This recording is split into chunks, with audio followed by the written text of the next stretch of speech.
আসসালামু আলাইকুম। আজ জুম্মা। সপ্তাহের বাকি 6 দিন আমরা দুনিয়াকে দেওয়ার জন্য দৌড়াই, আর জুম্মার দিনটি আমাদের নিজেদের আত্মাকে মহান আল্লাহর ইবাদতে বিলীন করে দেওয়ার জন্য।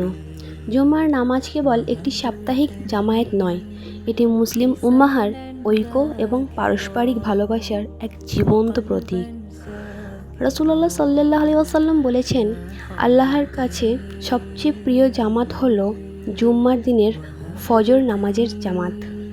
তাই জুম্মার দিনের বরকত পেতে হলে আমাদের সকালটা শুরু করতে হবে ফজরের সিজদার মাধ্যমে।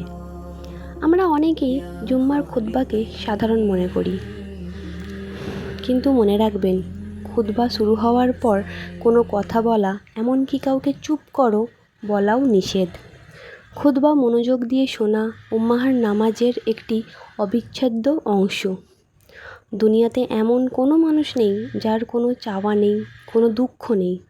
জুম্মার দিনের আসরের পরের সময়টা আপনার সেই সব না বলা কথা ও অশ্রু আল্লাহর দরবারে সঁপে দেওয়ার সবচেয়ে উত্তম সময়।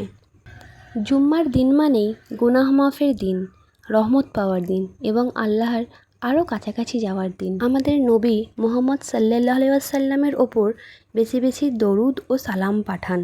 তিনি বিশেষভাবে আমাদের জুম্মার দিনে তার ওপর দরুদ পাঠাতে বলেছেন এবং জানিয়েছেন যে আমাদের দরুদ সরাসরি তার কাছে পেশ করা হয়। রাসূলুল্লাহ সাল্লাল্লাহু আলাইহি ওয়াসাল্লাম বলেছেন, যে ব্যক্তি জুম্মার দিনে সূরা আল কাহফ পাঠ করবে তার জন্য এক জুম্মা থেকে পরবর্তী জুম্মা পর্যন্ত একটি বিশেষ নূর বা আলো চমকাতে থাকবে, যা তাকে দুনিয়ার ফিতনা থেকে হেফাজত করবে। জুম্মার দিন জুড়ে পড়ার জন্য কিছু দোয়া। 1 নাম্বার দরুদ। রাসূলুল্লাহ সাল্লাল্লাহু আলাইহি ওয়াসাল্লামের ওপর দরুদ পাঠান। আল্লাহুম্মা সাল্লি আলা মুহাম্মাদিন ওয়া আলা আলি মুহাম্মাদ।